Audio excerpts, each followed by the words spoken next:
দেখো আমাদের আজকে তাহলে রসায়নের দ্বিতীয় অধ্যায়ের নাম কি বলতো? পদার্থের অবস্থা। পদার্থের অবস্থা, গঠন না দেখলাম কি অবস্থা তোমাদের।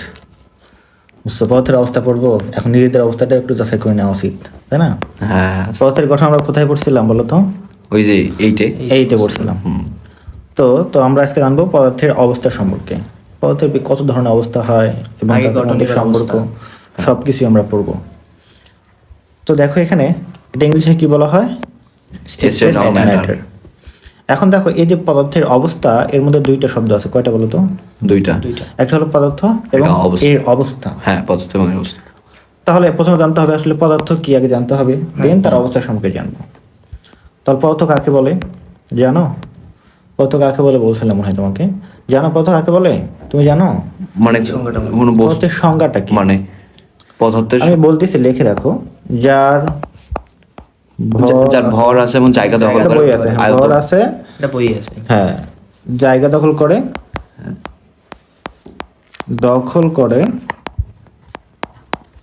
আরেকটা জিনিস না, সেটা হলো কি বলতো? ও বল প্রয়োগে বাধা করে। বল প্রয়োগে বাধা প্রদান করে। করে, তাকে কি বলে বলতো? পদার্থ বলে। এখানে কি বললাম তাহলে? যে পদার্থ কাকে বলা হবে? যার ভর থাকবে। ভর অবশ্যই থাকতে হবে, পদার্থ হলে ভর থাকতে হবে এবং তাকে জায়গা দখল করতে হবে এবং বল প্রয়োগে বাধা প্রদান করতে হবে। সাপোজ মনে করো তোমার এই টেবিলটাই মনে করে যদি আমি বলি, টেবিল একটা কি পদার্থ, বা এই পাশের ফোনটা একটা কি বলতো? পদার্থ। তাহলে এই ফোনের কিন্তু কি আছে? একটা নির্দিষ্ট পরিমাণ একটা ভর আছে না? 200 গ্রাম বা 300 গ্রাম একটা কি আছে? ভর আছে, তাই না? ওকে, আচ্ছা, এটা যেখানে রেখে দিলাম টেবিলের একটা জায়গা দখল করছে কিনা? অবশ্যই করছে। এখন বল প্রয়োগে বাধা প্রদান করে, এটা এই যে সামান্য পরিমাণ আমরা দিলাম, এটা কিন্তু যাচ্ছে না। আমরা জানি প্রতিক্রিয়ার সমান এবং বিপরীত প্রতিক্রিয়া রয়েছে আর কি, ঠিক আছে? তো এই ফোনটা যেহেতু ছোট, ওইভাবে আমরা বুঝতে পারবো না। তুমি মনে করো এই টেবিলকে মনে করো একটু ধাক্কা দাও, মনে হচ্ছে যে যাচ্ছে কি না, বিপরীত দিয়ে একটা বল প্রয়োগ করবে তোমাকে। অর্থাৎ তুমি তাকে যে পরিমাণে বল প্রয়োগ করবা, এখানে অপর পাশ থেকে তোমাকে ততটুকু বল প্রয়োগ করবে। তুমি একটা বলকে সারাদিন ধাক্কাও ফাটাতে পারবা না। তার মানে তুমি তাকে ততটুকু বল দিচ্ছ, মানে তুমি ততটুকু বল তার থেকে ফিল করতেছো, এই জন্য এটা যাচ্ছে না। কারণ পদার্থের ধর্ম কি? অবশ্যই তাকে বল প্রয়োগ করলে কি দিবে? বাধা দিবে। বল প্রয়োগে বাধা প্রদান করবে, ঠিক আছে? এগুলো কি স্যার, এগুলোর বৈশিষ্ট্য হবে? হ্যাঁ, অবশ্যই। পদার্থের কি এটা জানা থাকতে হবে, বল প্রয়োগে অবশ্যই বাধা প্রদান করবে। তো এখন এই যে আরো একটা যদি তোমাকে সুন্দর একটা উদাহরণ দিই, যে পদার্থ এই বল প্রয়োগে বাধা প্রদান করে, যে এটা যদি আমি কঠিনের ক্ষেত্রে সহজে আমরা মনে করো যে এই যে ভর আছে, জায়গা দখল করে, এগুলো তো আমরা জানি, বুঝতেই পারি। ওকে, এখন কথা হলো যে এই যে বল প্রয়োগে বাধা প্রদান করে, এটা কঠিনের ক্ষেত্রে বুঝলাম, তরলের ক্ষেত্রে কিভাবে বুঝবো? এটা তরলের ক্ষেত্রে মনে করো, তরল কি? পানি। হ্যাঁ, পানি। আচ্ছা, পানির ক্ষেত্রে তুমি বুঝতে পারবা, পানিতে মনে করো যদি মনে করো তোমার হাতটা দিছো পুকুরে গিয়ে, পুকুরে হাতটা দিছো দিয়ে মনে করো হাতটা এভাবে টানবা, টানবা, দেখবে হাতে কিছু হলে পানি লাগবে না? বাধা লাগবে না? মানে কিছু বল প্রয়োগ করতেছে এরকম ফিল হবে, ঠিক আছে? আবার দেখবো অনেক সময় তোমরা লাফালাফি করছো পানিতে, সাঁতার কাটি, ওই সময় আবার দেখবো একটা সিস্টেম আছে, তোমরা হয়তো পানিতে লাফালাফি করো না, যারা নদীতে আমি তো করে দেখো, লাভ দিলে এমনিতে সোজা পড়লে কিছু হয় না। অনেক সময় লাভ দিলে কি হয়, যে বুকটা একদম পানি বরাবর সমতলে পড়ে, তখন মানে ফেটে যায়, তখন কিন্তু ব্যথা লাগে। কারণ এখানে তুমি অনেক পরিমাণে কি বাধা পাচ্ছ, মানে এর কারণে কিন্তু ব্যথা লাগে। বাধা মানে এটা দিচ্ছে, ওইরকম আমাকে দিচ্ছে, তখন প্রচন্ড ব্যথা পাইছি। ওকে, তো এখানে একটা বিষয়, বায়ুর ক্ষেত্রেও ঠিক তেমনটাই। মানে খুব জোরে যদি একটা ঝড় আসে, ওই ঝড়ের মধ্যে আমরা দাঁড়াতে থাকি না। তুমি যদি যাচ্ছ মনে করো যে সাপোজ মনে করো একটা ছাতা যেটা আছে ফুটে আনি দৌড়ে দাও, তাহলে কি ওটা উল্টে যাবে না? কারণ একটা বাধা প্রদান করতেছে। তাহলে আমরা বুঝতে পারলাম যে সবকিছুই বাধা প্রদান করে। তো এখন আসে পরের টপিকটা, সেটা হলো অবস্থা। কিসের অবস্থা বলো তো? পদার্থের অবস্থা তিনটা। এখন পদার্থের অবস্থা কয়টা মানে একটু জানতে হবে। মানে চারটাও হয় স্যার, গ্যাসীয় হয়। গ্যাসীয় তো এমনিতে গ্যাসীয় তো হবে। তো নরমালি যেটা আমাদের এই অধ্যায়ের জন্য আমরা শিখবো পদার্থের অবস্থা কয়টি? 4টি। তোমাদের ক্লাসের জন্য মোটামুটি পদার্থের অবস্থা তিনটা ছিল। মানে 3টি, তোমাদের ক্লাসের জন্য 3টি চলে, বুঝছো? হ্যাঁ। তো পদার্থের অ্যাকচুয়াল অবস্থা কয়টি? চারটি। তবে প্রথমে আমরা এখানে শিখবো তিনটি। কয়টি? তিনটি। একটা হলো কি বলতো? কঠিন। 2 নম্বরে তরল। তরল। তারপর কি বলতো? বায়বীয়। বায়বীয় বা গ্যাসীয়। বায়বীয় আর গেছি। গ্যাসীয়। এখন আরো একটা অবস্থা আছে, সেটা কি বলতো? সেটা হলো প্লাজমা। লিখে রাখো এটা। কি বলতো? প্লাজমা। এটা লিখে রাখো, প্লাজমাটা লিখে রাখো। তো পদার্থের চতুর্থ অবস্থার নাম কি বলতো? প্লাজমা। লিখে রাখো, পদার্থের চতুর্থ অবস্থা হলো প্লাজমা। বই লিখবা গ্যাসীয়, কঠিন, নিচে কঠিন, তরল, গ্যাসীয়। এখানে লিখে রাখো যে প্লাজমা একটা অবস্থা আছে, ঠিক আছে? গ্যাসীয় একটা ওই প্লাজমা একটা অবস্থা আছে। তাহলে পদার্থের কিন্তু কয়টা অবস্থা থাকে? প্লাজমা। প্লাজমা, হ্যাঁ। স্যার প্লাজমা তো এত স্যার। হ্যাঁ, প্লাজমা বলতে আমরা কি বুঝি বলতো? ওই যে রক্ত রসকে হ্যাঁ, প্লাজমা বলি। ওগুলা তো। হ্যাঁ, এটা কিন্তু এটাকেও প্লাজমা বলি আমরা, ঠিক আছে? বুঝছি। একাধিক নাম হতেই পারে এক এক রকম। এখন তাহলে কঠিন, এই তরল, বায়ু, এই দুইটা পদার্থ নিয়ে আমরা আমাদের এই বইয়ের মধ্যে, অর্থাৎ এই অর্ধে আলোচনা করা আছে, প্লাজমা নিয়ে আলোচনা করা নাই। ওকে তাহলে একটু মূলত বলি, আচ্ছা যদি কোশ্চেন আসে যে পদার্থের অবস্থা কয়টি? 3টি লিখবা তিনটি তোমার লিখবো। ক্লাসের জন্য। হ্যাঁ, মানে 9 এর জন্য 3টা হ্যাঁ, আছে। 3টি। এখন কথা হলো যে এখানে কঠিন কিন্তু আমরা জানি, আমাদের এই যে চেয়ার টেবিল আশেপাশে আমরাও কি কঠিন, তাই না? তরল কি কি বলতো এখানে? তরল তো তরল বলতে এই যেমন আমি যদি পানির সাথে বলি যে বরফ ছিল, কি বলতো? বরফ কি একটা কঠিন কঠিন। কঠিন বস্তু। বরফকে যদি আমরা একটু তাপ দেখি হবে তরল। তরল হবে। তরল হবে সেটা কি? পানি হবে। হ্যাঁ, পানি হবে। পানি কি হবে তাহলে? তরল। তরল হ্যাঁ। হয়ে যাবে। এবং এটাকে যদি আরো তাপ দেই 100 ডিগ্রি পানি উপরে, বাষ্পে তাহলে কি হয়ে যাবে? বাষ্প হয়ে যাবে। মানে ওই যে বায়বীয় বা গ্যাসীয়। বাষ্পটা কি? বায়বীয় বা বায়বীয় বা গ্যাসীয়। গ্যাসীয়। ওকে, তাহলে এখন বললাম প্লাজমাটা তাহলে তার পরবর্তী অবস্থা, আরো যখন তাপ দিব তখন কি হবে? তাহলে ওই স্যার ওই যে যেটা বাষ্প হয়ে যাবে ওইটাকে তাপ দিলে ওই এই যে, প্লাজমা। হ্যাঁ, এই যে পানির সঙ্গে জানো H2O, H2O অর্থাৎ দুইটা হাইড্রোজেন একটা অক্সিজেন দ্বারা হ্যাঁ। গঠিত। এটা আবার ভেঙে যাবে, এটা আবার ভেঙে যাবে, হাইড্রোজেন অক্সিজেন হয়ে যাবে। হ্যাঁ, এই যে পরমাণুর মধ্যে হয়ে যাবে, তখন তাকে কি বলা হবে? প্লাজমা অবস্থা বলা প্লাজমা হয়। অবস্থা। ঠিক আছে? মানে ওই পানিটাও ভাঙবে, অক্সিজেনটাও ভাঙবে। এবং এটা আয়ন হিসাবে থাকে, এরা এভাবে 2+ হিসাবে থাকে, এভাবে আয়ন হিসাবে থাকে। 2- না কিন্তু, মানে এটা আসলে অক্সিজেন কিন্তু 2-, তবে এই যে উপরের দিকে যখন উঠবো আমরা সূর্যের কাছে, তখন এগুলো প্লাস ধনাত্মক আয়ন হিসেবে থাকে। কি হিসেবে বলতো? ধনাত্মক। ধনাত্মক আয়ন হিসেবে থাকে। তো এগুলো আমরা বড় ক্লাসে পড়া, এগুলো ইন্টারে পড়বো। তাহলে বুঝলাম যে এই প্লাজমা দশা অবস্থাটা কোথায় থাকে? সূর্যের কাছাকাছি। কোথায় থাকে? সূর্যের কাছাকাছি। যেখানে অত্যাধিক তাপমাত্রা, অর্থাৎ প্লাজমা দশা তৈরি হতেও অনেক তাপমাত্রার দরকার হয়, যে তাপমাত্রা আমাদের পৃথিবীতে নাই, নর্মালি নাই। সো এই জন্য আমাদের এখানে প্লাজমা নাই। প্লাজমা দশাটা, প্লাজমা অবস্থা আমাদের এখানে পড়তে হয় না।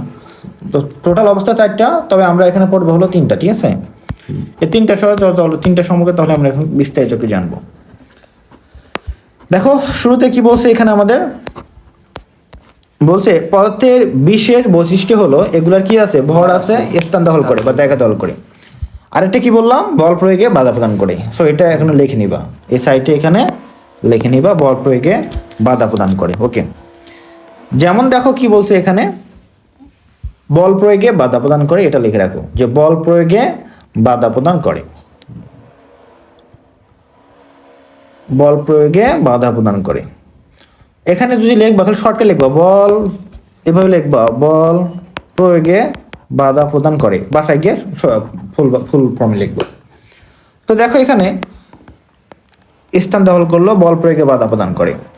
যেমন দেখো চেয়ার, টেবিল, খাতা, কলম, বরফ, পানি, বায়ু, বাতাস ইত্যাদি হলো সবই পদার্থ। দেখালাম সবগুলো কিভাবে এইগুলো কাজগুলো করে। একটি পদার্থ কঠিন, তরল, গ্যাসীয় এই 3 অবস্থাতে থাকতে পারে। মানে একটা পদার্থ। যেমন দেখালাম কি পানি, সে কি থাকতে পারে? কঠিন অবস্থা থাকতে পারে, তরল, বায়বীয়, থাকতে পারে। প্লাজমা। এটা ডিপেন্ড করবে তার তাপমাত্রার উপরে। তাপমাত্রা বাড়ালে বা কমালে এটা পদার্থের অবস্থার পরিবর্তন হয়। ও মানে তাপমাত্রার কারণে পদার্থের অবস্থার পরিবর্তন হবে। হ্যাঁ, তাহলে পদার্থের অবস্থান পরিবর্তন দায়ী কে? তাপমাত্রা, চাপ, এইগুলা। তাপমাত্রা, চাপ এইগুলো দরকার। এই 3 অবস্থাতে প্রত্যেক পদার্থের নিজস্ব কিছু কি থাকে? ধর্ম থাকে এবং বৈশিষ্ট্য দেখা যায়। এই বিষয়গুলো এই অধ্যায়ে আমাদের আলোচনা করা হবে আর কি। অর্থাৎ এই যে পদার্থের 3টা অবস্থা আছে এখানে, 3টা অবস্থায় তাদের কি কি বৈশিষ্ট্য থাকে, বৈশিষ্ট্যগুলো কিভাবে পরিবর্তিত হয়, এদের মধ্যে রিলেশন কি, এইগুলো আমরা জানবো, ঠিক আছে? তাহলে দেখো এই অধ্যায়ে পাঠ শেষে আমরা কি কি জানবো। অবশ্যই একটা অধ্যায়ে আমরা পাঠ শুরুতে কি কি জানবো, লক্ষ্য থাকতে হবে তো নাকি? তো কি কি? কণার গতিতত্ত্বের সাহায্যে পদার্থের ভৌত অবস্থার ব্যাখ্যা করতে পারবো। তো কণার একটা তথ্য আছে এখানে, গতি তথ্য, ওটা আমরা এখন ওটা কি ম্যাথ নাকি স্যার? ম্যাথ না, না, যে না। কণার গতি তত্ত্বের সাহায্যে ব্যাপন ও নিঃসরণ ব্যাখ্যা করতে পারবো। ছোট ক্লাসে পড়ছিলাম ব্যাপন ব্যাপন কাকে বলা হয়, পড়ছিলাম। হ্যাঁ। নিঃসরণটাও নিঃসরণটা মনে হয় বড় হয় না, তোমাকে আমি অনেক বলছিলাম হালকা। ওই ব্যাপারটা তো ওই যে হ্যাঁ। আতর যেটা হ্যাঁ, এ করলে আমরা দুইটা শিখবো, ব্যাপন কাকে বলা হয়, নিঃসরণ কাকে বলা হয়। এখানেও আছে স্যার। হ্যাঁ, এখানে নিঃসরণ সহ আছে। দেখো পদার্থের ভৌত অবস্থা এবং তাদের মধ্যে কি সম্পর্ক ব্যাখ্যা করতে পারবো। তাপের মধ্যে সম্পর্ক। ভৌত অবস্থা বলতে কি বোঝায়? এই যে সেটা কঠিন, তরল, বায়ু, এগুলো হলো মেনলি ভৌত ভৌত অবস্থা। অবস্থা। তাপমাত্রা বৃদ্ধিতে ব্যাপন হার বৃদ্ধি পরীক্ষার মাধ্যমে দেখতে পারবো। অর্থাৎ তাপমাত্রা বাড়ালে যে ব্যাপনের হার বেড়ে যায়, অর্থাৎ ছড়িয়ে পড়ার হার যে বেড়ে যায় কঠিন, তরল, বায়ু পদার্থে, সেটা আমরা পরীক্ষা করে দেখব। কঠিন পদার্থের গলন, ঊর্ধ্বপাতন, তরল পদার্থের স্ফুটন পরীক্ষা স্ফুটনাঙ্ক। ব্যাখ্যা করতে পারবো। এগুলা কি জানো যে গলন কাকে বলা হয়, ঊর্ধ্বপাতন কি, এগুলো স্যার জানো? স্ফুটন স্যার এতে পড়ছিলাম, এগুলো আমরা জানবো প্রতি 6 পড়ছিলাম স্যার, এখন মনে নেই। কঠিন পদার্থের গলন, ঊর্ধ্বপাতন, এগুলো টপিক নিয়ে আমরা জানবো। যে মোমের গলনাঙ্ক, একটু কম বুঝছিলাম। এগুলো এখন সবাই ক্লিয়ারলি বোঝানো হবে, সমস্যা নাই। স্যার দেখো, মোমের জানি গলনাঙ্ক কত? এগুলো আমরা দেখবো একটু সবকিছু। তো প্রকৃতিতে সংঘটিত বাস্তব ঘটনা রসায়নের দৃষ্টিতে বিশ্লেষণ করতে পারবো। এখানে আমরা কি পাশাপাশি কিছু ঘটনা আমরা দেখবো প্রকৃতিতে ঘটে, সেটা আমরা এই রসায়নের দৃষ্টিতে ব্যাখ্যা করব, এবং যেটা আমাদের এই যে পদার্থের অবস্থার সাথে রিলেটেড, অ্যাসোসিয়েটেড। হ্যাঁ, রাসায়নিক দ্রব্য থার্মোমিটার সঠিকভাবে ব্যবহার করতে পান। পারবো। তো এইগুলো থার্মোমিটার তো স্যার সবাই ব্যবহার করতে পারে। হ্যাঁ, এগুলো আমরা দেখবো এখানে। তো তাহলে চলে আসি পদার্থ এবং পদার্থের অবস্থা। তাহলে পদার্থের অবস্থা কত বলো তো? 3 স্টেট অফ ম্যাটার। পদার্থের 3টা অবস্থা আছে। দেখো, যে বস্তুর নির্দিষ্ট ভর আছে, কি আছে? নির্দিষ্ট ভর, ভর আছে। চাকা দল করে তাকে এবং বল প্রয়োগে বাধা প্রদান করে তাকে কি বলা হয়? পদার্থ বলা হয়। সঙ্গে এটা দিয়ে দিবা। হ্যাঁ, ওটা দিলে স্যার স্মার্ট হয়, কোনো ওইরকম নাই। নাই, হ্যাঁ। তো ওটা দিয়ে দিবা। কক্ষ তাপমাত্রায় কোনো কোনো পদার্থ কঠিন, কোনো কোনো পদার্থ তরল, তরল, আবার কোনো কোনো পদার্থ গ্যাসীয় গ্যাসীয় অবস্থায় অবস্থায় থাকে, এটা জানি।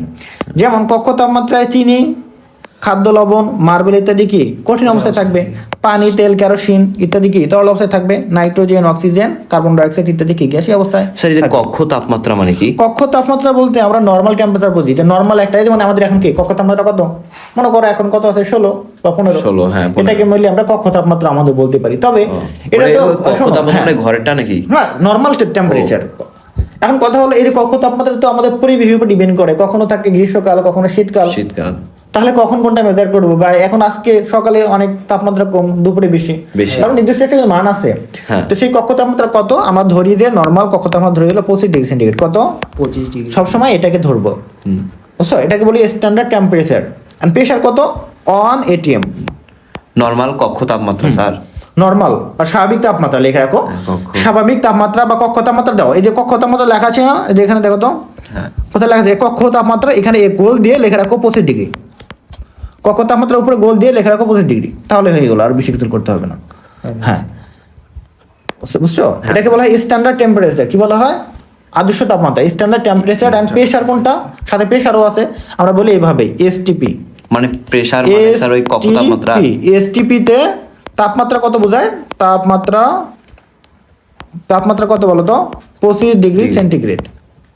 আর STP standard temperature and pressure, তাহলে টেম্পারেচার হলো 25, প্রেশার কত? প্রেশার মানে চাপ, প্রাইমারি চাপ কত? 1 atm। কি বলো তো? 1 atm, ঠিক আছে? Standard temperature, pressure. হ্যাঁ, স্ট্যান্ডার্ড টেম্পারেচার এন্ড প্রেশার। আমরা এখানকার মধ্যে প্রেসারটা হলো 1 atm। স্যার পিতে জানি কত? 1 atm। স্যার পির সংক্ষিপ্ত রূপটা প্রেসার না? প্রেশার। তাহলে হবে স্ট্যান্ডার্ড টেম্পারেচার এন্ড প্রেসার তে তাপমাত্রা 25 ডিগ্রি, আর স্ট্যান্ডার্ড টেম্পারেচার এন্ড প্রেসারে মানে pressure 1 atm। Pressure 1 atm। Pressure. Okay, আমরা এগুলো দেবো। আবার ন্যাচারাল টেম্পারেচার এন্ড প্রেশার আছে, ওটাও শিখবো আমরা পরে, বুঝছো? অনেকগুলো আছে একক আছে, অনেকগুলো মাধ্যম আছে, এগুলো শিখবো। ওখানে আবার 20 ধরা হয়, 20 ডিগ্রি এনটিপিতে, ন্যাচারাল টেম্পারেচার এন্ড প্রেশার। দেখো, তাহলে এগুলো দেখলাম আমরা। গ্যাসীয় অবস্থায় থাকে। দেখো, তাপমাত্রা পরিবর্তন করে এই পদার্থের কঠিন, তরলে, বায়বীয় অবস্থা কি রূপান্তর করা যায়, আমরা জানি এটা। দেখো, নিচে কঠিন, তরল, বায়বীয় পদার্থের কিছু ধর্ম, বৈশিষ্ট্য আলোচনা করা হলো। প্রশ্ন কি বলছে এখানে? যে তাপমাত্রার পরিবর্তন করা হলে একই পদার্থের কঠিন, তরল ও গ্যাসীয় অবস্থা প্রাপ্ত হয়। উদাহরণ দাও। তো উদাহরণ দাও, কি দিবা বলো তো? ওই যে বরফের যেটা এবার, ফেরি দিতে পারে। যেমন 0 ডিগ্রি সেন্টিগ্রেড তাপমাত্রা কত? 0 ডিগ্রিতে পানি কি অবস্থায় থাকে বলো তো? বরফ, বড়। তাই না? হ্যাঁ। 0 বা তার নিচে, আরেকবার স্যার এখন তো 0 ডিগ্রি বা তার নিচে যদি পানিকে রাখি তাহলে তো বরফ হবে, তখন কি হবে মাইনাসে চলে যাবে। মানে বরফ হয়ে যাবে। হ্যাঁ। এখন এই যে বরফকে বরফ থাকলো, এই বরফকে আমরা কি রেফ্রিজারেটর থেকে বা হ্যাঁ। যে হিমায়ক থেকে আমরা বের করলাম, বের করে তাপমাত্রা বাড়াতে থাকলাম, কি করলাম, তার মধ্যে আবার 0 ডিগ্রি পার হলেই, হ্যাঁ, কিসে বলতো, 0 ডিগ্রি পার হলে পার হলে কি হয়ে যাবে, স্যার, 0 ডিগ্রি পার হলে কি হয়ে যাবে, এটা মানে এই যে তখন পানিটা গলে যাবে, পানি হ্যাঁ। গলবে। মানে এখানে 0 বরফ ডিগ্রি গলবে। পার হলে না, 0 ডিগ্রি উপরে। 0 ডিগ্রি উপরে মানে পার হলে, হ্যাঁ, ওটাই। মানে বেশি হলে, এই যে বড় দিছি, হ্যাঁ, তাহলে কি হবে, বরফ গলবে, গলতে শুরু করে, মানে 0 ডিগ্রি এমন একটা অবস্থা যেখানে সমস্যা থাকে আর কি, এটা কোন পাশে দিছেন, গলতে স্যার? শুরু করে। হ্যাঁ, কোনটা? বড়টার এই পাশে ইঙ্গিত করে দিছেন না? হ্যাঁ হ্যাঁ, এর থেকে বেশি যদি হয় হ্যাঁ, তাহলে বরফ গলতে শুরু করে। না, এটা শুধু বোঝো, লিখতে হবে না, যে 0 ডিগ্রি বেশি হলে কি হবে, তাপমাত্রা বরফ গলতে শুরু করবে। তাহলে তার মানে কি, 0 ডিগ্রি পরে কি পানির অবস্থাটা কি, কঠিন হবে, কঠিন হবে। মানে মাইনাসে। মানে পরে বলতে মানে 0 থেকে পরে বলতে আমি বেশি বুঝাচ্ছি, তরল হবে। হ্যাঁ। কি হবে এখানে, তরল ফর্মে থাকবে। ওকে, এখন কথা হলো এই যে 0 ডিগ্রি পরে তার কত থাকলো, তো কত ধরতে পারি আমরা, 0 থেকে এইটা আমরা তাপমাত্রা যদি আরো তাপমাত্রা বাড়াবো না, হ্যাঁ। বাইরে নিয়ে আসলাম বা 0 থেকে তাপমাত্রা বাড়ালাম, তখন এটা তরল হয়ে গেল। এটাকে যদি আরো তাপ দেয়, দিতে দিতে কি করবো, এক পর্যায়ে 100 হবে। বাষ্প হয়ে যায়। হ্যাঁ, তাহলে এই যে 0 থেকে 100 পর্যন্ত কি ছিল, পানি ছিল, হ্যাঁ। তরল ছিল। হ্যাঁ, এবং তাপমাত্রা বাড়তে যখন 100 হয়ে গেল, তখন কি করবে, তখন স্যার বাষ্প। বাষ্প হতে শুরু করবে। এবং একটা ইন্টারেস্টিং বিষয় যে 100 ডিগ্রি হওয়ার পরে পানির তাপমাত্রা বাড়ে না, ও, পানির তাপমাত্রা কি হয় না, মানে না। বাড়ে না। তখন কি হয়, পানিগুলো বাষ্প হতে শুরু করে।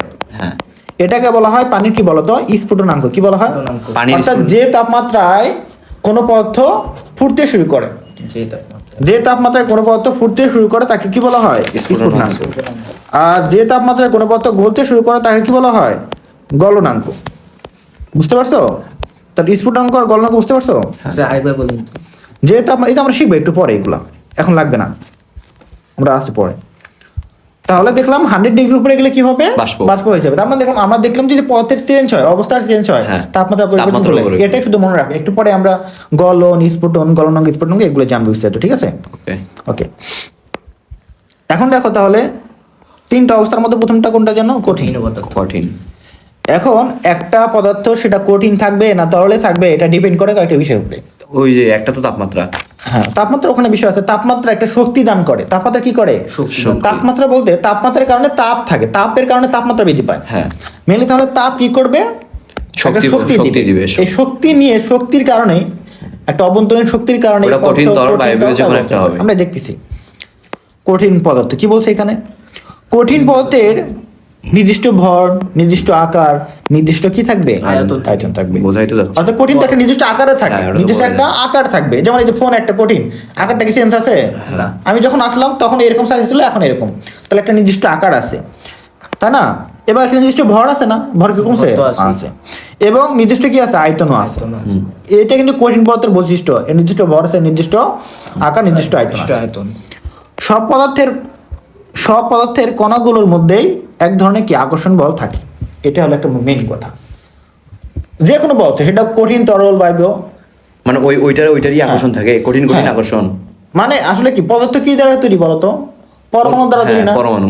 পরমাণু দ্বারা তৈরি কিনা, পরমাণু বা অণু দ্বারা তৈরি। হুম, আমাদের পদার্থের ক্ষুদ্রতম একক কি, পরমাণু। পরমাণু। আচ্ছা, মনে করো এই যে আমরা একটা কণায় বিবেচনা করলাম, পদার্থের কি কণা। প্রতিটি পরমাণুকে একটা কণা বিবেচনা কণা। করলাম, তাহলে এদের মধ্যে একটা কি থাকে বলতো, আকর্ষণ। আকর্ষণ থাকে। হ্যাঁ, ও ঠিক আছে? এরকম এখানে যে কোনো পদার্থের ক্ষেত্রে আকর্ষণ থাকে, এক ধরনের কি থাকবে, আকর্ষণ। আকর্ষণ বল কাজ করবে। বুঝতে পারছো? হ্যাঁ। এমনিতে নর্মালি যদি বলি আমরা যে বিভিন্ন ধরনের আকর্ষণ থাকতে পারে, তার মধ্যে নর্মালি আমরা একটা জিনিস শিখছি ক্লাসে, এটা মহাকর্ষ বল। পড়ছো? এই মহাবিশ্বের যে কোনো দুটি বস্তু কণার মধ্যেকার এটার মধ্যে যে বল, সম্পর্ক। হ্যাঁ, যে বল কাজ করে তাকে কি বলা হয়, মহাকর্ষ বল বলা হয়। তো ওটা না, তাহলে এটা আমরা বলতেছি যে একটা পদার্থের মধ্যে বিভিন্ন কণা আছে না, প্রতিটা কণার মধ্যে এক ধরনের কি কাজ করে, বল আছে। বল কাজ করে। কি ধরনের বল সেটা আমরা বলতেছি না, হুম। কি কাজ করবে, আরে বল বল কাজ কাজ করবে। ঠিক আছে, এটা বলতেছি না, আকর্ষণ বল কাজ করবে।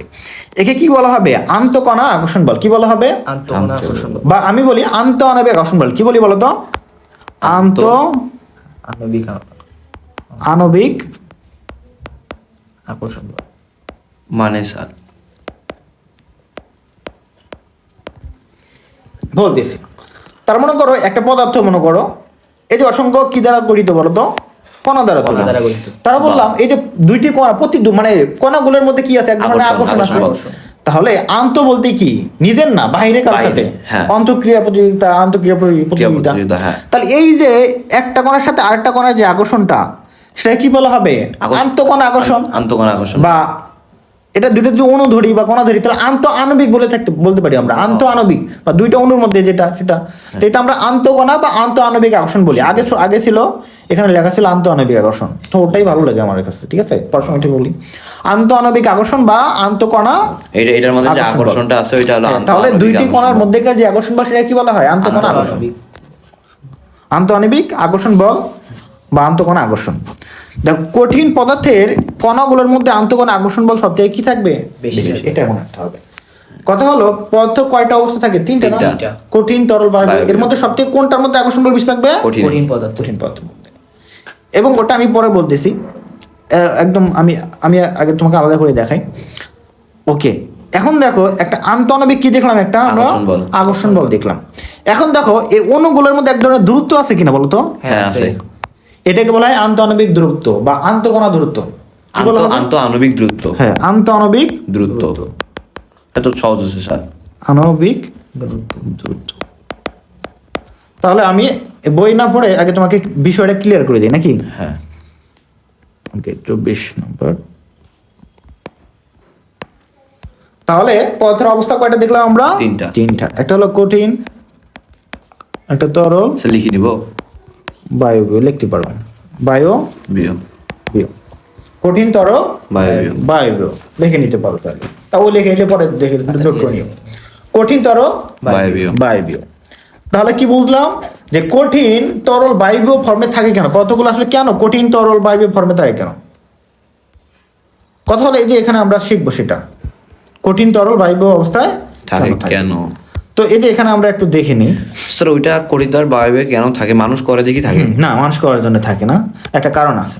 তো আমরা যে অবস্থাটা যেটা আমরা একদম আমরা মোরাল, আমি সব তোমাদের বলি, তারপরে তো আমরা রিডিং দিচ্ছি, ঠিক আছে? হ্যাঁ। তো মনে করো তার আগে একটা জিনিস আমি পড়ে নিই, এই যে কণার গতি তত্ত্বটা পড়ে নিই, তারপরে আমি অবস্থাটা আবার একটু যাচ্ছি। ওটা একটু মনে করো, স্টপ রাখো। হ্যাঁ হ্যাঁ। কণার গতি তত্ত্ব শেখার পরে তাহলে ওদিকে সহজ হবে। কণার গতি তত্ত্বটা কি? Kinetic theory of the particles.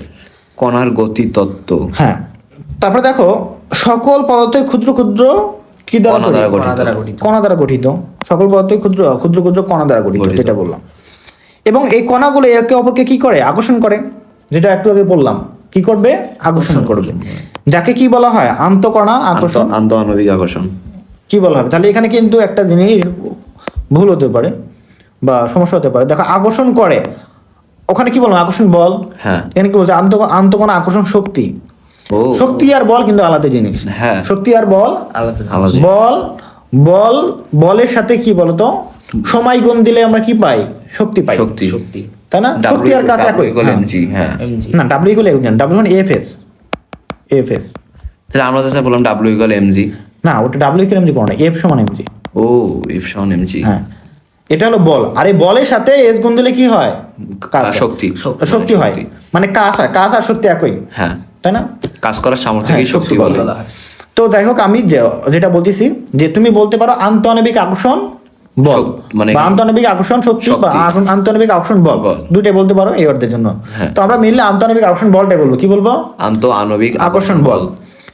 ওকে, প্রতি দুইটা কণার মধ্যেকার যে ক্রিয়ারত বল তাকে কি বলা হবে, আন্তঃআণবিক আকর্ষণ বল। ওকে, আচ্ছা ওখানে তো আমরা আন্তঃআণবিক আকর্ষণ বল, হ্যাঁ আন্তঃকণা আকর্ষণ বল ছিল, এখানে আন্তঃকণা আকর্ষণ শক্তি আছে। শক্তি আছে। ঠিক আছে। ওটা আবার দেখো কণাগুলোর গতি শক্তিও রয়েছে। কেন? এই যে এই কারণে মিলিয়ে এখানে আবার শক্তিটা দেওয়া আছে। তখন এখানে কি আছে বলো তো, গতি শক্তি একটা ব্যাপার আছে।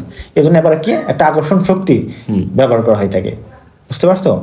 মিলি ওই বলের কারণে কি হয় বলো তো, বলের কারণেই তো কি হবে, কাজ পাওয়া যায় বা শক্তি পাওয়া যায়। তো এটা অ্যাসোসিয়েট ওইভাবে ধরে নেওয়া হয়। তাহলে আন্তঃকণা আকর্ষণ শক্তি আর একটা হলো আন্তঃআণবিক গতি শক্তি। দুইটা শক্তি কয়টা আছে? তাহলে কোনো একটা পদার্থের অবস্থার জন্য দায়ী কয়টা শক্তি? দুইটা।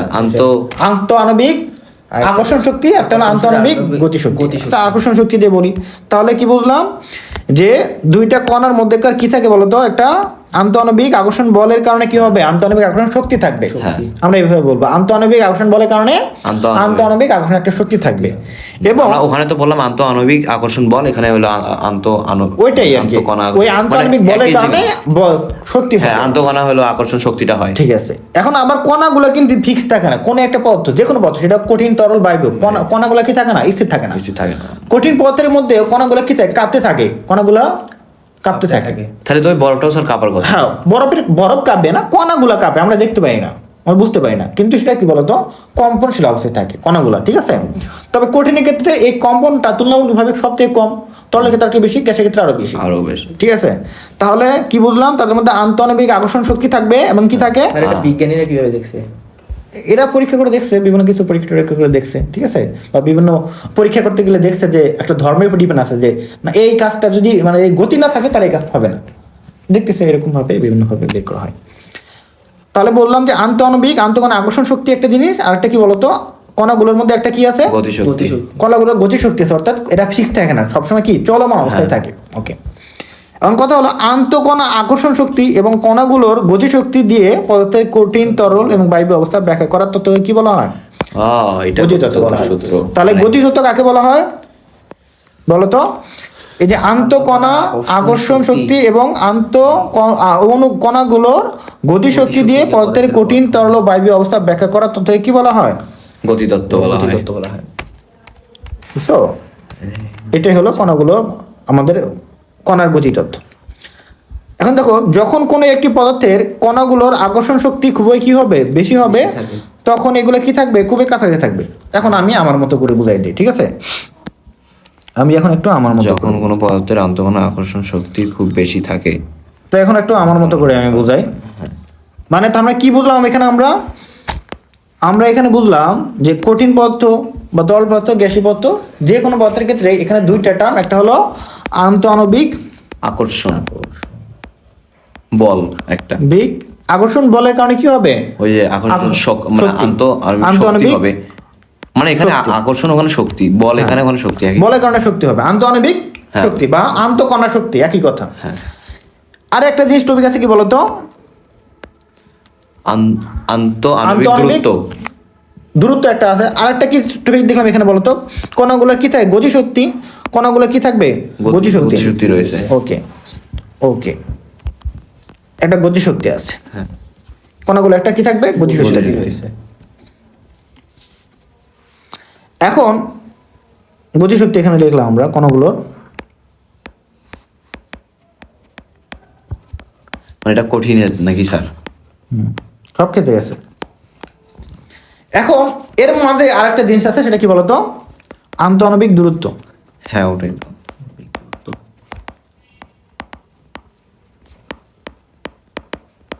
এটা কিন্তু সকল পদার্থের ক্ষেত্রে। এখন কি করবো তুলনাটা? এই যে কঠিন পদার্থের মধ্যে আসলে পদার্থগুলো কঠিন কেন? একটা জিনিস দেখলাম যে কোনো পদার্থের ক্ষেত্রে কণাগুলো কি থাকে? সবসময় গতিশীল থাকে। গতিশীল, হ্যাঁ, আরো এবং থাকে। কণাগুলোর মধ্যে কি থাকবে? একজন আকর্ষণ বল থাকে, তাকে আন্তঃআণবিক আকর্ষণ বলি। বলি। এবং আর কণাগুলোর যেটা মধ্যে যে দূরত্ব দূরত্ব থাকে কি বলা হয়? আন্তঃআণবিক আন্তঃআণবিক দূরত্ব। দূরত্ব। এই তিনটা জিনিস জানলাম আমরা। হ্যাঁ। এখন কঠিন একটা বস্তু কঠিন হবে না, তরল হবে না, গ্যাস হবে, এটা ডিপেন্ড করবে কি? ডিপেন্ড করবে যে কণাগুলো কত দূরত্বে অবস্থান করতেছে। দেখো, কণাগুলো যদি খুবই কাছাকাছি অবস্থান করে, কোথায়? কাছাকাছি। তার মানে কি কঠিন মতো হয়ে যাবে? ও কাছাকাছি অবস্থানগুলো কঠিন। কাছাকাছি অবস্থান করলে কি হবে? কঠিন। কঠিন। কঠিন। বুঝতে পারছো? যখন কণাগুলো খুবই কাছাকাছি অবস্থান করবে, তখন সেটা কি কঠিন ফর্মে কঠিন থাকবে। থাকবে, হ্যাঁ। বুঝতে পারছো? তাহলে এটা কি বলতো? এটা কঠিন বস্তু। কঠিন। তাহলে খুবই কাছাকাছি কেন থাকে? এখানে বিষয়টা কি? বিষয়টা হলো, দেখো, তাহলে কঠিনের ক্ষেত্রে কি সম্পর্ক? কণাগুলো খুবই কাছাকাছি আছে, তার মানে তাদের মধ্যে যে আকর্ষণ বল, এটা কি বেশি? হ্যাঁ। তাহলে এখানে আন্তঃআণবিক গতিশক্তি বেশি থাকে। আণবিক গতিশক্তি আণবিক গতিশক্তি বেশি থাকে। বেশি থাকবে। বুঝতে পারছো? তাহলে আন্তঃআণবিক গতিশক্তি এখানে অনেক বেশি থাকে, যার কারণে কি বলতো? কণাগুলা একে অপরকে কাছে থাকে। হ্যাঁ। আকর্ষণ তাহলে কি থাকবে? কাছে না দূরে থাকবে? কাছে তো কাছে। থাকবেই। এজন্য কাছে থাকে, ঠিক আছে? এবং একটা জিনিস দেখো, যখন আন্তঃআণবিক গতিশক্তি যখন বেশি হবে, মানে আকর্ষণ শক্তি যখন বেশি হবে, ওটা কঠিন হবে। তার মানে কাছাকাছি আসলো, হ্যাঁ। তখন তাদের মধ্যে দূরত্ব বাড়বে না কমবে? দূরত্ব কমবে। দূরত্ব কিন্তু কমে গেল, হ্যাঁ। কম হবে। কি দূরত্ব? আন্তঃআণবিক দূরত্ব। আন্তঃআণবিক এবং কণাগুলোর গতিশক্তি বাড়বে না কমবে বলো তো এখন? কণাগুলো মানে গতিশক্তি হ্যাঁ, বাড়বে। না কমে যাবে। এই যে এটা একটা সম্পর্ক যে আন্তঃআণবিক আকর্ষণ শক্তির সাথে কণাগুলোর গতিশক্তি হলো ব্যস্তানুপাতিক। অর্থাৎ তুই যদি দেখো আকর্ষণ বেড়ে যায় তখন ফিক্সড হয়ে যাবে, কাছাকাছি থাকবে তখন কি গতিশীল হতে পারবে? এ তো ধরে রাখছে মনে করো, একটা কণা আরেকটা কণাকে ধরে রাখছে, ও গতিশীল হবে না। একটা কণা অন্য একটা কণাকে কাছে নিয়ে ধরে রাখছে, তার মানে কি এদের মধ্যে গতি থাকবে? গতি কমে যাবে না? হ্যাঁ। গতি কখন বাড়বে? যখন এরা দূরে চলে যাবে, তাদের মধ্যে মানে আকর্ষণ কমে যাবে, বায়বীয়। তখন গতিশক্তি বাড়বে। বুঝতে পারছো? মানে একটা বিষয় হলো যে ওই যে গরু ছাগল তো জানো নাকি, একটা হলো বান্ধা গরু, একটা হলো খোলা মানে খুলে দেওয়া গরু, কোনটা গতি বেশি? মানে খোলাটার। খোলাটা অবশ্যই গতি বেশি। হ্যাঁ। তো কথা হলো যে এখানে যে আন্তঃআণবিক আকর্ষণ শক্তি অনেক বেশি, তার মানে বান্ধা আছে, হ্যাঁ। কণাগুলো কি আছে একটার সাথে একটা বাধা আছে, বাধা আছে। তার মানে এদের মধ্যে গতিটা কমে যাবে না? গতিটা কম। যদি এটা খুলে যায় বা দূরে যায়, এদের অবস্থান যদি দূরে যায়, হ্যাঁ। মনে করো তাদের দূরে যায় কখন? তাদের মধ্যে যখন আকর্ষণ শক্তিটা কমে যায়, বায়বীয়। এজন্য তখন কি হবে? গতিটা বেড়ে যাবে। বেড়ে যাবে, রাইট। তাহলে ব্যস্তানুপাতিক। তার মানে আমরা কি বুঝলাম এখানে? আমাদের আন্তঃআণবিক শক্তি গতি কমবে। মানে প্রোটিন থেকে আস্তে আস্তে এটা গেলে দূরে চলে যায়। আমরা বুঝতে দেখাচ্ছি আন্তঃআণবিক শক্তি এটা ব্যস্তানুপাতিক। কি বলতো? ব্যস্তানুপাতিক কণাগুলোর গতি শক্তি, সেটা বুঝলাম না, একটু বুঝলাম স্যার। কণাগুলোর গতি শক্তি মানে হলো দেখো, আকর্ষণ শক্তি বেড়ে গেলে গতিশক্তি বাড়বে না কমবে? হ্যাঁ, আকর্ষণ শক্তি বেড়ে গেলে গতিশক্তি বাড়বে না কমবে বলো তো? আকর্ষণ শক্তি যদি বেড়ে যায়, গতিশক্তি বাড়বে না কমবে? আচ্ছা, কমবে না? বেড়ে। আকর্ষণ বাড়লে যে একটার সাথে একটা অ্যাটাচ থাকবে, যেটা বললাম, হ্যাঁ, ওটা তো কমবে গতি স্যার। কমে যাবে, সেটাই বললাম। তাহলে যদি একটা কমলে আরেকটা বাড়ে, হ্যাঁ। বা একটা বাড়লে আরেকটা কমে, তাহলে সেটা কি বলা হয়? ব্যস্তানুপাতিক সম্পর্ক। হ্যাঁ। যদি একটা বাড়লে আরেকটা বাড়ে, সেটাকে বলে সমানুপাতিক। সমানুপাতিক। কোথায় পড়ছিলা? ওই যে তোমার ওই যে মহাকর্ষ। মহাকর্ষ বলছিলাম। হ্যাঁ। এফ ইকুয়াল জি। এফ সমানুপাতিক ভরদের গুণফলে, মানে এফ সমানুপাতিক m1 m2 পড়ছিলাম। হ্যাঁ, ডিভাইডেড জি। অর্থাৎ যে কোনো দুটি বস্তুর মধ্যে ক্রিয়াশীল ভর ভরদের গুণফলের সমানুপাতিক হ্যাঁ। এবং তাদের দূরত্বের ব্যস্তানুপাতিক করছিলাম। এটা কি ছিল? দূরত্বের বর্গের ব্যস্তানুপাতিক, এরকম ছিল, তাই না? হ্যাঁ। ওকে। তো ব্যস্তানুপাতিক বলতে এই যে এরকম বোঝায়, ঠিক আছে? মানে একটা বাড়লে একটা কমে, বুঝতে পারছো?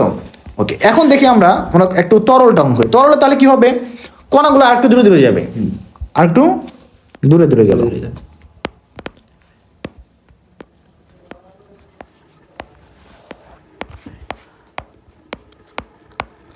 দূরে একটা অবস্থান করতেছে না?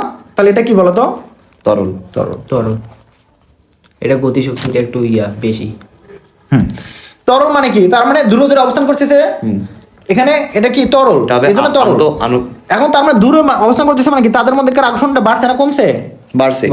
আকর্ষণটা কমছে, মানে দূরত্ব তো বাড়ছে। দূরত্ব বাড়ছে মানে আমি বলতেছি আকর্ষণটা কমছে না বাড়ছে? আকর্ষণ তো কমছে। আকর্ষণ কমার কারণে তার এই দূরত্বটা কি বাড়ছে? বাড়ছে, হ্যাঁ। তাহলে এখানে আমি আকর্ষণ কম লিখলাম, শুধু কি লিখলাম? আকর্ষণ কম। আকর্ষণ শক্তি কম।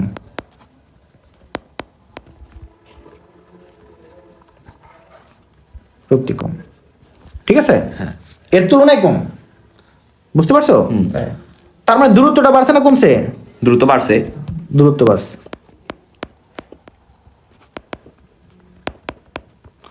গতিশক্তি বাড়ছে না কমছে? গতিশক্তি বাড়ছে। গতিশক্তি বাড়ছে, তাহলে গতি বাড়ছে।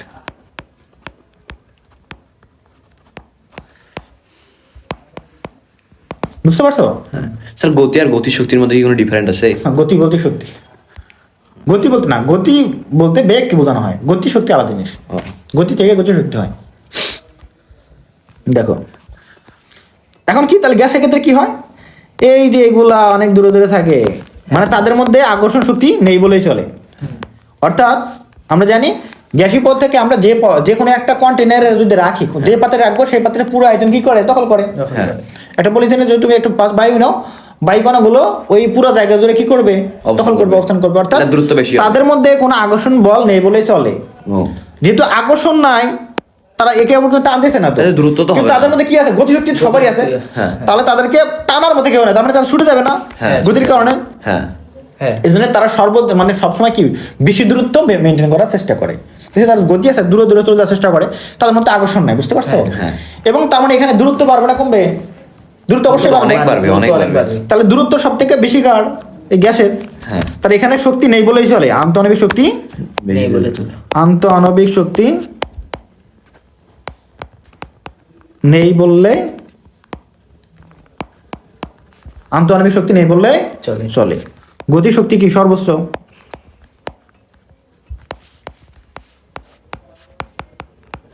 তাই না? দূরত্ব সর্বোচ্চ।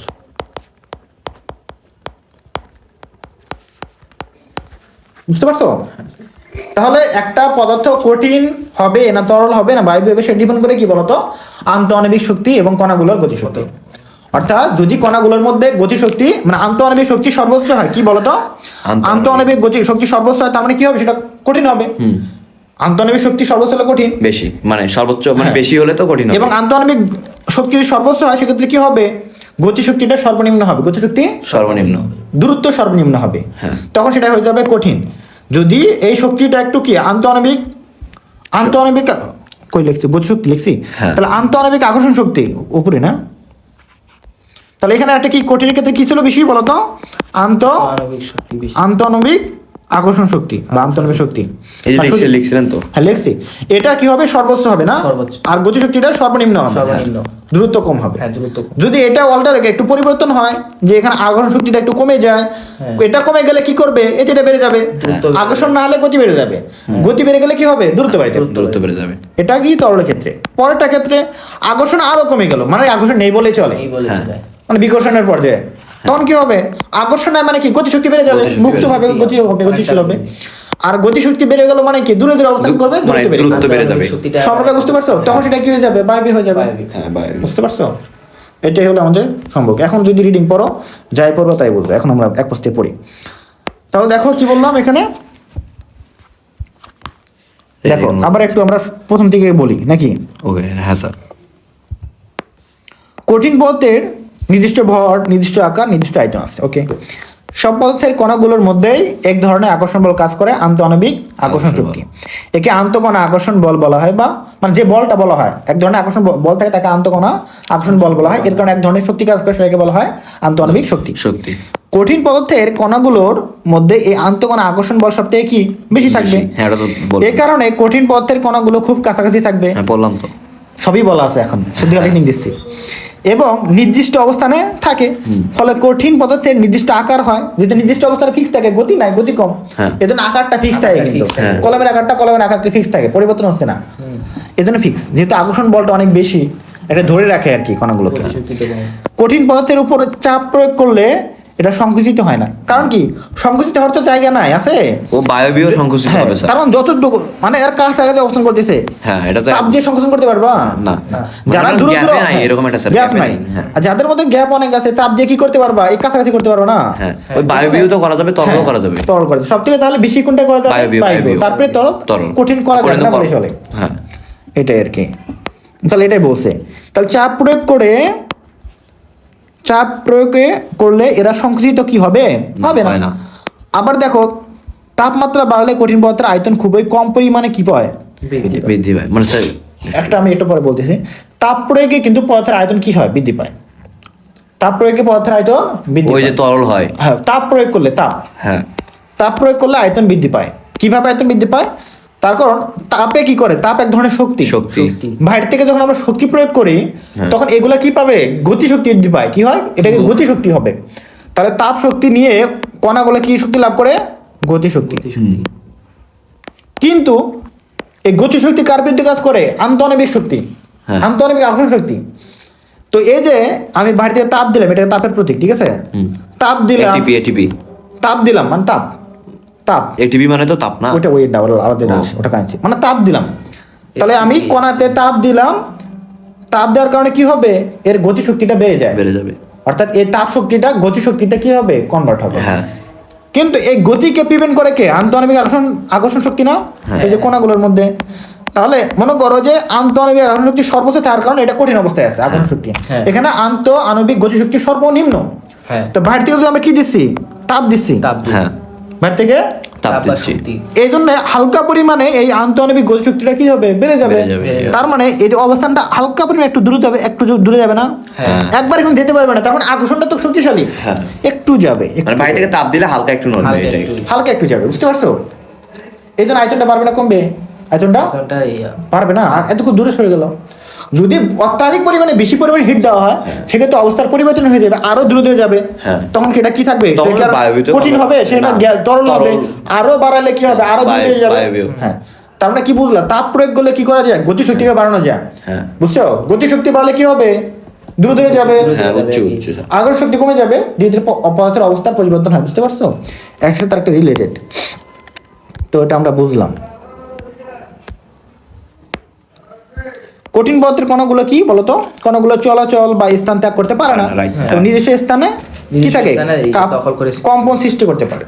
তাই আমি বললাম কি, হ্যাঁ, এই যে পদার্থের কাপে কণাগুলো কি হালকা হালকা গতিশীল। কাপে, হ্যাঁ। কিন্তু কঠিনের ক্ষেত্রে যেহেতু এরা কি একটার সাথে একটা যুক্ত থাকে, গতি হতে পারে না, গতিশীল হতে পারে না, কি করে, শুধু লাফালাফি করে। তোমাকে মনে করো তুমি মনে করো এখানে সবাই মনে করো কি লাফালাফি করতে চায়, দৌড়াদৌড়ি করতে চায়, আমি তোমাকে বেঁধে রাখছি কার সাথে, তখন তুমি কি ওখানে লাফালাফি করবা? হ্যাঁ, হ্যাঁ। তুমি তো যাইতে পারতেছো না, তুমি কি হ্যাঁ, যাই গিয়ে তো না, ছোটার চেষ্টা করবে না, ছোটার চেষ্টা করবে না, তারপরে ছোটার চেষ্টা করতে লাফালাফি করতে হবে ওখানে, না তাই না? তো লাফালাফি করলে কম্বরের মধ্যে হবে, আর যারা তো মুক্ত আছে তারা তো দৌড়াদৌড়ি করবে, তাই না? তো তুমি এরকম মনে করো, এরা শুধু কি করতে পারে, কম্পন বা লাফালাফি করতে পারে, যেহেতু এরা যুক্ত থাকে, ঠিক আছে, বাধা থাকে একটার সাথে। তো এখানে শুধু কম্পন হয়, কোনো গতি হয় না, ঠিক আছে? শুধু তাপ দিলেই না, এটা না, সব অবস্থায় তাপ দিলে তো কম্পন আরো বেড়ে যাবে। বুঝতে পারছো, তাপ প্রয়োগে তার গতিশক্তি বেড়ে যায়, তাপ প্রয়োগ করলে তখন কম্পনটা বেড়ে যাবে। তো এটা নর্মাল অবস্থায়, যে এখানে কলম দেখতেছো না, কলম কিন্তু অসংখ্য কি কণা দ্বারা তৈরি, হ্যাঁ। প্রতিটা কণায় কি আবার কম্পনশীল, কম্পনশীল। কম্পন হচ্ছে, আমরা বুঝতে পারতেছি। হ্যাঁ। ঠিক আছে, ওকে। তার তরল কঠিন সম্পর্কে আমাদের জানা শেষ। লিকুইডস, এখানে কি পরেরটা কি বলতো, তরল। লিকুইডস বা তরল, তরল পদার্থ। তাহলে তরল পদার্থের নির্দিষ্ট ভর আছে, নির্দিষ্ট কি আছে, আয়তন আছে, কিন্তু নির্দিষ্ট কোনো কি নাই, আকার নাই। কারণ আমরা এই তরল পদার্থকে যে পাত্রে রাখবো সেই পাত্রের আকার ধারণ করবে। তাই না? পানি। তুমি একটা ত্রিকোণাকার একটা জায়গায়, কোন একটা মনে করো একটা চতুর্ভুজাকার একটা কন্টেনার রাখো, ওই চতুর্ভুজ আকার লাভ করবে, আয়তাকার রাখো, আয়তাকার লাভ করবে। শুধু কি স্যার পানি কি এটার উদাহরণ, তরল? হ্যাঁ, অবশ্যই তরলই তো, আর কি। আর নাই কোনো উদাহরণ? না, যে পাত্রে রাখা যায় সেই পাত্রে আকার ধারণ করে। গ্যাসীয় পদার্থ তো পুরো আয়তন দখল করে, হ্যাঁ। ওটা তার বৈশিষ্ট্য। আর কঠিনের তো নিজস্ব একটা আকার আছে, এটাই তার বৈশিষ্ট্য, আয়তন, নির্দিষ্ট আয়তন আছে। তো তরল পদার্থকে যে পাত্রে রাখা যায় সেই পাত্রের আকার কি করবে, ধারণ করবে। পদার্থের অবস্থায় তো তিনটা, একটা তরল অথবা কঠিন অথবা না, আমি বললাম যে মানে তরল পদার্থের কি আর কোনো উদাহরণ নাই, শুধু কি ওই যে পানি হয়? না, পানি কেন তরল হবে? এই যে তুমি যে কেরোসিন বলি, আমরা যে রান্না করা তেল আছে, তেল, হ্যাঁ, সবই তো তরল না? মনে নাই স্যার, হ্যাঁ। ভুলে গেছো না, সবই তো তরল। না, মানে হঠাৎ করে তো সেটাই তো, শুধু তেলও তো হয়, পানি সবই তো, হ্যাঁ, তরল। পানি, এই যে তোমার যে মুখের যে আমাদের মুখ ভিজে আছে লাল, এটাও তো তরল, সবই তরল, ঠিক আছে? আমরা যে স্পিড খাই, ক্যান্টান, সবই তো তরল। হ্যাঁ, ওগুলো তো তরল। এই কি যে মনে নাই বাবা। তো যে পাত্রে রাখা হয় সেই পাত্রে রাখা ধারণ, অনেক সময় এরকম হয় যে আমার তো ছোটবেলা এরকম হতো, মাঝে মাঝে মনে করো স লিখবো, গাছ কি মনে নাই, কেমনে লাগে, ওইটা তো এরকম হয়। মানে এমনি এখানে পড়তেছি আমি, আম্মু মনে করেন একটা কথা বলো, ওইটা আমি শুনলাম, আমি পড়ার সময় ধান দাতে জানি আম্মুর কথাটাই আমি পড়তেছি, পড়া না পড়ে পরে হঠাৎ করে এটা মনে পড়ে যে এরকম হয়, স্বাভাবিক।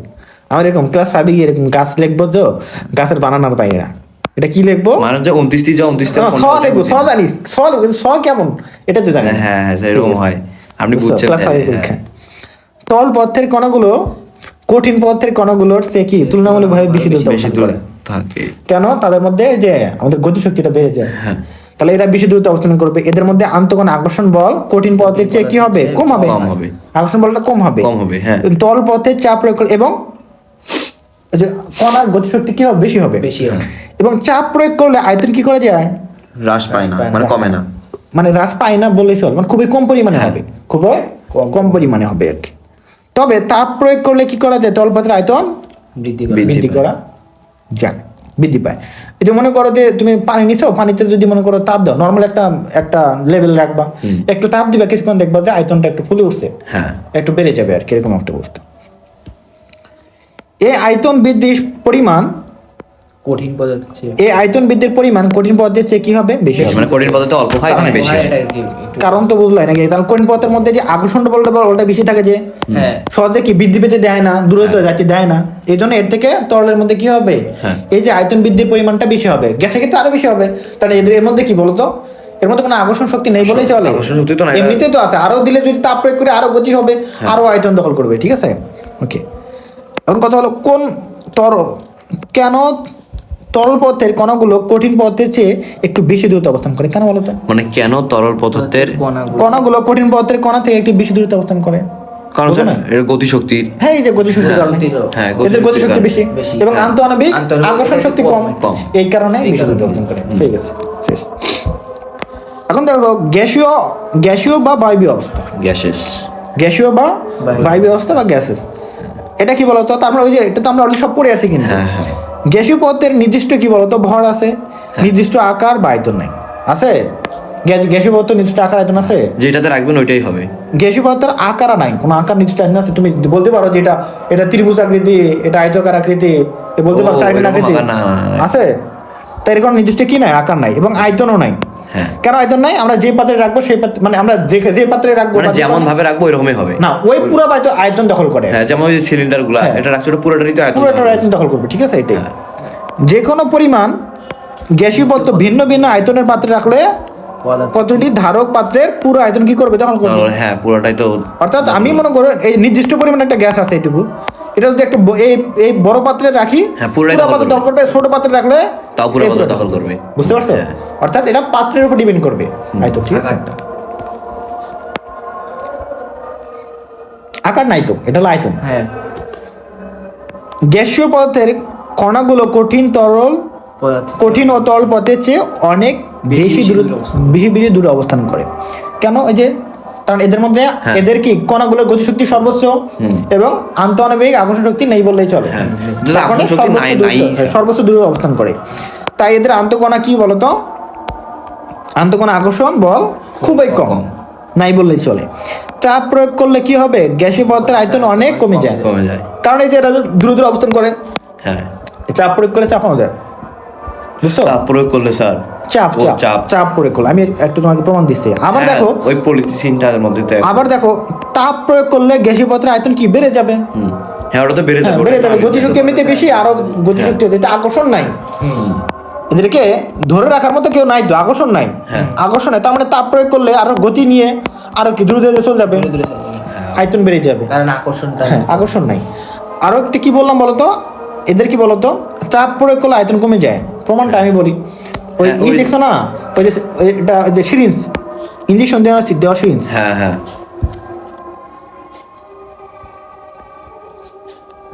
এরকম ইঞ্জেকশন দেওয়ার সিরিঞ্জ দেখছো না? হ্যাঁ। মাথায় কি আছে? এরকম একটা সুচ আছে। ছিদ্র আছে। হ্যাঁ, আচ্ছা, এই যে এটা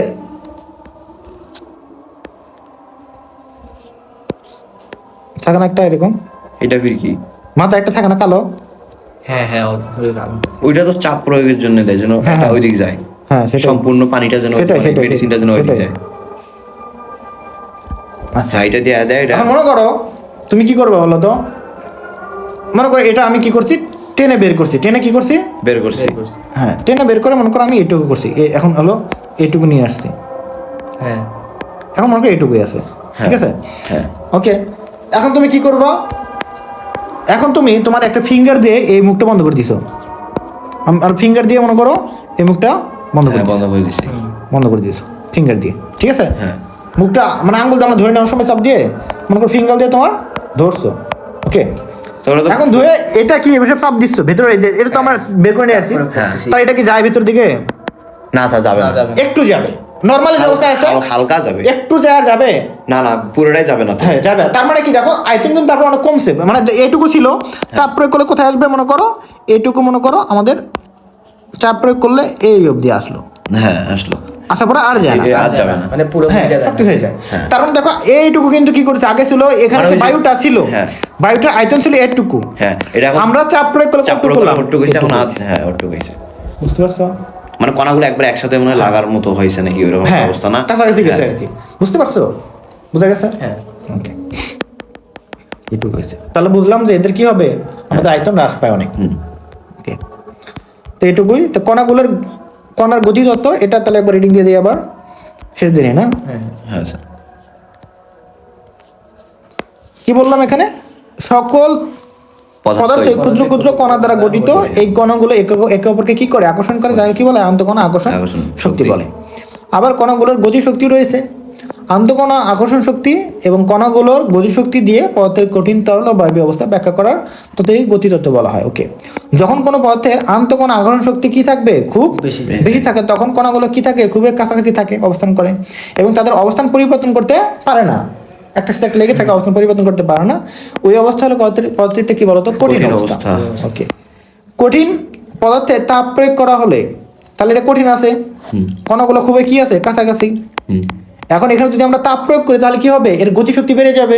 হ্যাঁ, গতিশক্তি বাড়লে কি হবে, এর আমাদের আন্তঃআণবিক আকর্ষণ শক্তি কমে যাবে এটা। এবং দূরত্ব বেড়ে যাবে, তখন কি হয়ে যাবে, এটা তরল হয়ে যাবে। ঠিক আছে, এটা কিন্তু আমরা পড়ে আসলাম। তাহলে কঠিন পদার্থে তাপ প্রয়োগ করা হলে পদার্থের কণাগুলো কি তাপ শক্তি গ্রহণ করে কাঁপতে থাকে, ফলে আন্তঃকণা আকর্ষণ শক্তি কমে যায়।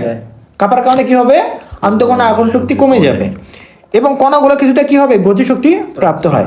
পদার্থের এই অবস্থায় কি বলা হয়, তরল অবস্থা বলা হয়। বুঝতে পারছো, তাপ প্রয়োগ করে তাহলে কি করলাম আমরা, কঠিন থেকে তরলে পরিণত করলাম।